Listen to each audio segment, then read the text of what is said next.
Hello everyone. तो last class में हमने पढ़ा था मैक्रोसिटिक एनीमिया। मैक्रोसिटिक एनीमिया में हमने 3 मेन एनीमिया हमने बोला था कि हम पढ़ेंगे: pernicious anaemia, vitamin B12 deficiency anaemia और फॉलिक एसिड डेफिशिएंसी एनीमिया। इसमें से हमने लास्ट वीडियो में विटामिन B12 डेफिशिएंसी एनीमिया को कवर कर लिया है। अब आज के वीडियो में हम पर्नीशियस एनीमिया और फॉलिक डेफिशिएंसी एनीमिया को कवर करेंगे। स्टार्ट करते हैं पर्नीशियस एनीमिया से। तो पर्नीशियस एनीमिया बेसिकली एक ऑटो इम्यून डिजीज़ होता है। तो ऑटो इम्यून है तो एंटीबॉडीज़ फॉर्म होती है मेनली पैराइटल सेल्स के अगेंस्ट। पैराइटल सेल्स रिलीज़ करते हैं इंट्रिंसिक फैक्टर। तो पैराइटल सेल्स के अगेंस्ट अगर एंटीबॉडी बनता है तो इंट्रिंसिक फैक्टर की डेफिशिएंसी हो जाएगी। इंट्रिंसिक फैक्टर विटामिन B12 के एब्जॉर्प्शन में हेल्प करता है। तो अगर इंट्रिंसिक फैक्टर नहीं होगा तो विटामिन B12 एब्जॉर्ब नहीं होगा। तो विटामिन B12 अगर एब्जॉर्ब नहीं होगा तो फिर मेगैलोब्लास्टिक एनीमिया हो सकता है, क्योंकि विटामिन B12 DNA की सिंथेसिस में हेल्पफुल होता है। तो ऑटो इम्यून डिजीज़ होती है। इम्यूनिटी के 2 पार्ट्स होते हैं, एक एंटीबॉडी मीडिएटेड होता है, एक टी सेल मीडिएटेड होता है। तो अगर इम्यूनिटी की प्रॉब्लम है तो दोनों वजह से हमारे बॉडी को डैमेज होगा। एंटीबॉडी मीडिएटेड डैमेज भी होगा, टी सेल मीडिएटेड डैमेज भी होगा। तो टी सेल मीडिएटेड डैमेज अगर हम लोग देखें तो एट्रोफिक गैस्ट्राइटिस करवा सकता है। ये mainly fundus region of the stomach में होता है। इसके अलावा इंटेस्टाइनलाइजेशन हो सकता है, यानी कि जो स्टमक की लाइनिंग है वो इंटेस्टाइन की लाइनिंग के जैसे हो जाए, यानी कि कॉलमनर एपिथेलियम से रिप्लेस हो जाए। गैस्ट्राइटिस है तो ऑब्वियसली इन्फ्लेमेशन है, इन्फ्लेमेशन की वजह से कैंसर रिस्क भी बढ़ जाता है। अब अगर हम लोग एंटीबॉडी मीडिएटेड डैमेज को देखें तो बेसिकली जो कॉमन थिंग जो नॉर्मल प्रोसेस होता है, तो पैराइटल सेल्स इंट्रिंसिक फैक्टर को रिलीज़ करता है। डाइट से हमें जो विटामिन B12 मिलता है ये इस इंट्रिंसिक फैक्टर से कंबाइन करके एक कॉम्प्लेक्स फॉर्म करता है, vitamin B12 intrinsic factor complex, और ये कॉम्प्लेक्स फिर इलियम में एब्जॉर्ब हो जाता है। तो जब एंटीबॉडी मीडिएटेड डैमेज होता है तो 3 टाइप्स के एंटीबॉडी बनते हैं: टाइप 1, टाइप 2 और टाइप 3। टाइप 1 को हम लोग ब्लॉकिंग एंटीबॉडी बोलते हैं। ये एंटीबॉडी इंट्रिंसिक फैक्टर और विटामिन B12 कॉम्प्लेक्स के फॉर्मेशन को ब्लॉक करता है, ठीक है। इसके अलावा टाइप 2 एंटीबॉडी जिसको हम लोग बाइंडिंग एंटीबॉडी बोलते हैं, ये बाइंडिंग एंटीबॉडी इलियम में जो रिसेप्टर्स होते हैं जो इस कॉम्प्लेक्स को एब्जॉर्ब होने के लिए हेल्प करते हैं, उस पे जाके बाइंड कर जाता है और इसका एब्जॉर्प्शन नहीं होने देता है, इस कॉम्प्लेक्स का एब्जॉर्प्शन नहीं होने देता है, इसलिए हम लोग इसको बाइंडिंग एंटीबॉडी बोलते हैं। टाइप 3 जो होता है ये पैराइटल एंटीबॉडी होता है, यानी कि जो पैराइटल सेल है उसको जाके डैमेज करता है। जो टाइप 3 है वो मोस्ट कॉमनेस्ट होता है, 90% लोगों में पाया जाता है। टाइप 1 50 to 70% में पाया जाता है और टाइप 2 40% लोगों में पाया जाता है। ये परसेंटेजेस इसलिए ऐसे हैं क्योंकि एक से ज़्यादा एंटीबॉडी किसी एक पर्सन में पाया जा सकता है। इसके बाद अगर हम लोग कुछ क्लिनिकल फीचर्स देखें पर्नीशियस एनीमिया का, तो ऑब्वियसली एनीमिया है तो माइल्ड जॉन्डिस हो सकता है। इसके अलावा विटामिन B12 जो है वो हमने लास्ट क्लास में पढ़ा था कि माइलिनेशन में भी हेल्प करता है प्रोसेस में। जो मिथाइल मेलानिन कोए है उसको सक्सिनाइल कोए में कन्वर्ट करने में हेल्प करता है, जो माइलिन फॉर्मेशन के लिए इम्पॉर्टेंट रिएक्शन होता है। तो जब माइलिन फॉर्मेशन नहीं होगा तो फिर न्यूरोलॉजिकल मैनिफेस्टेशंस भी देखने को मिलेगा। तो 75% केसेस में हमें ये देखने को मिलता है न्यूरोलॉजिकल मैनिफेस्टेशंस। इसके अलावा एट्रोफिक गैस्ट्राइटिस, एट्रोफिक ग्लोसाइटिस भी देखने को मिलता है, जिसका मतलब होता है शाइनी बीफी टंग। अब हम लोग देखते हैं कि हम लोग पर्नीशियस एनीमिया का डायग्नोसिस कैसे करते हैं। तो फर्स्ट एंड फॉरमोस्ट जो सबसे स्पेसिफिक डायग्नोस्टिक टेस्ट होता है वो होता है शीलिंग टेस्ट। इसमें हम लोग जो एंटीबॉडी होता है, ऑटो एंटीबॉडी, उसको हम लोग ब्लड में डिटेक्ट करते हैं। इसके अलावा हम लोग बायोप्सी कर सकते हैं। बायोप्सी में अगर हम लोग स्टमक का कोई टिश्यू का एक सैंपल लेके बायोप्सी उसका करें तो हमें presence of T cells and infiltration of plasma cells देखने को मिलेगी। इसके अलावा जो भी पर्सन पर्नीशियस एनीमिया से सफ़र कर रहा होता है उसको अगर हम लोग हिस्टामिन का इंजेक्शन देते हैं तो एक्लोराइडिया देखने को मिलता है, यानी कि जो गैस्ट्रिक सिक्रीशन है वो एब्सेंट हो जाती है कुछ टाइम के लिए। अगर हम लोग देखें ट्रीटमेंट ऑफ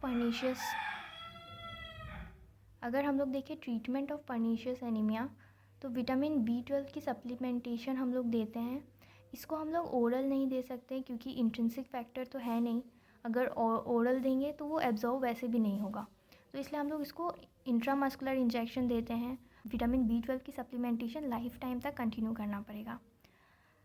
ट्रीटमेंट जब स्टार्ट हो जाएगी तो हमें क्या क्या इम्प्रूवमेंट देखने को मिलेगा।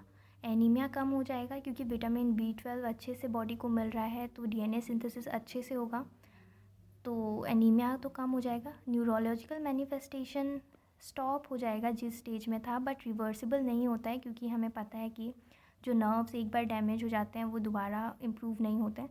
तो न्यूरोलॉजिकल मैनिफेस्टेशन, जितनी न्यूरोलॉजिकल डैमेज हो चुकी है वो तो हो गई है, वो रिवर्स नहीं हो सकती है, बट आगे और कोई डैमेज नहीं होगा। उसके अलावा कैंसर के जो चांसेस है वो नहीं बढ़ेंगे, वो नहीं इम्प्रूव होंगे क्योंकि T सेल मेडिएटेड है कैंसर का डैमेज, गैस्ट्राइटिस वगैरह की वजह से हो रहा था, और ये T सेल मेडिएटेड है, ये विटामिन B12 से इसका कोई कनेक्शन नहीं है।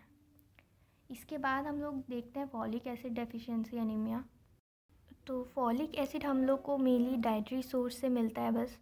डाइटरी सोर्स में जो फॉलिक एसिड होता है वो पॉलीग्लूटामेट के फॉर्म में होता है, जिसको एब्जॉर्ब करने के लिए पहले हम लोग कन्वर्ट करते हैं मोनोग्लूटामेट फॉर्म में। जब ये मोनोग्लूटामेट फॉर्म में ट्रांसफ़र हो जाता है उसके बाद हम लोग उसको जिजनम में एब्जॉर्ब कर लेते हैं बॉडी में।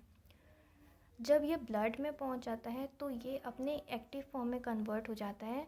इसका एक्टिव फॉर्म को हम लोग बोलते हैं मिथाइल टेट्राहाइड्रोफोलेट या फिर मिथाइल THF शॉर्ट में। अब ये मिथाइल THF कैसे हम लोग के बॉडी में काम आता है वो हम लोग देख लेते हैं। हमने पढ़ा था कि रिएक्शन की विटामिन B12 होमोसिस्टीन को मेथियोनिन में कन्वर्ट करने में हेल्प करता है, तो इसी सेम रिएक्शन में जो मिथाइल का डोनर होता है वो होता है ये मिथाइल THF। तो ये मिथाइल इसको डोनेट कर देता है और ये खुद टेट्राहाइड्रोफोलेट में कन्वर्ट हो जाता है। मिथाइल हाइड्रोफोलेट टेट्राहाइड्रोफोलेट में कन्वर्ट हो जाता है। ये टेट्राहाइड्रोफोलेट डाईहाइड्रो टेट्राफोलेट DHF से मिलकर बनाता है methylene tetrahydrofolate.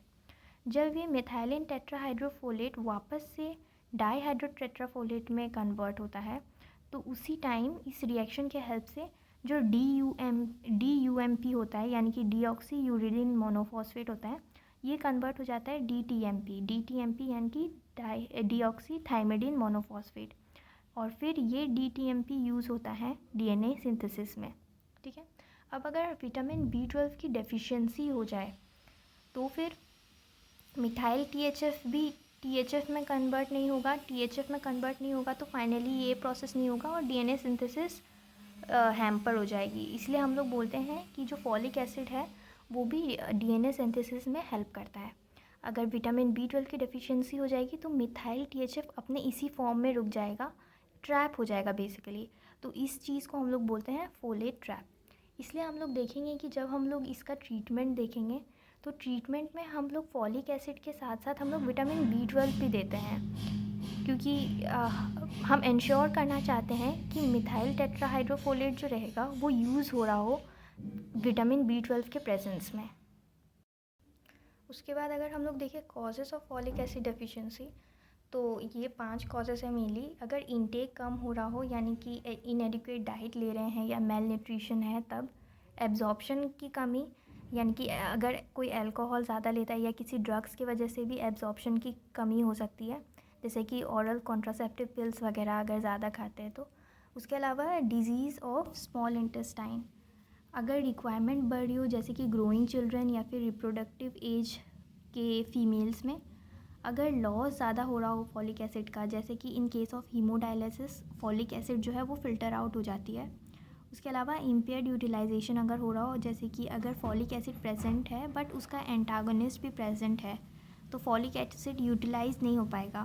Folic acid antagonist के अगर एग्जांपल देखें तो मीथोट्रायोक्सेट इसका एक एग्जांपल है। क्लिनिकल फीचर्स अगर हम लोग देखें फॉलिक एसिड डेफिशिएंसी का, तो एनीमिया देखने को मिलेगा हमें, माइल्ड जॉन्डिस देखने को मिलेगा, लेकिन इसमें न्यूरोलॉजिकल मैनिफेस्टेशंस देखने को नहीं मिलेंगे क्योंकि विटामिन B12 तो प्रेजेंट है, वो तो अपना काम कर रहा है।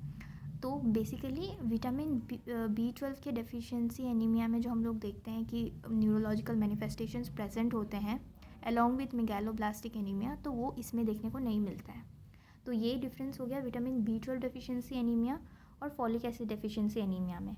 कि इसमें न्यूरोलॉजिकल मैनिफेस्टेशन नहीं है, लेकिन उसमें न्यूरोलॉजिकल मैनिफेस्टेशन देखने को मिलेगा। अगर हम लोग डायग्नोसिस बनाएं तो अगर हम लोग सीरम फॉलेट के लेवल को कैलकुलेट करें तो वो रिड्यूस्ड मिलेगा। आरबीसी के फॉलेट लेवल्स को अगर हम लोग कैलकुलेट करें वो भी रिड्यूस्ड मिलेगा। इसके अलावा फॉर्मिनिनो ग्लूटामेट टेस्ट जो होता है वो हमें यूरिन में हमें मतलब ये वाला जो केमिकल है ये देखने को मिलेगा। ये कैसे देखने को मिलेगा, जो हिस्टिडीन है वो कन्वर्ट करता है फॉर्मिनिनो ग्लूटामेट में, और ये जो फॉर्मिनिनो ग्लूटामेट है ये फॉलिक एसिड के हेल्प से ग्लूटामिक एसिड में कन्वर्ट हो जाता है। तो जब फॉलिक एसिड नहीं होगा तो ये फिग्लू ग्लूटामिक एसिड में कन्वर्ट नहीं कर पाएगा, तो इसका जो अमाउंट है ये बढ़ जाएगा। जब इसका अमाउंट बढ़ गया तो फिर ये यूरिन में एक्सक्रीट होने लगेगा और हम लोग यूरिन में इसको डिटेक्ट कर पाएंगे। अगर हम लोग इसका ट्रीटमेंट देखें तो मैंने बोला था फॉलिक एसिड के साथ साथ विटामिन B12 भी देंगे ताकि फॉलिक एसिड अच्छे से यूटिलाइज़ हो जाए। थैंक यू एवरीवन, मिलते हैं नेक्स्ट वीडियो में। और वीडियो अगर पसंद आए तो लाइक ज़रूर कीजिएगा।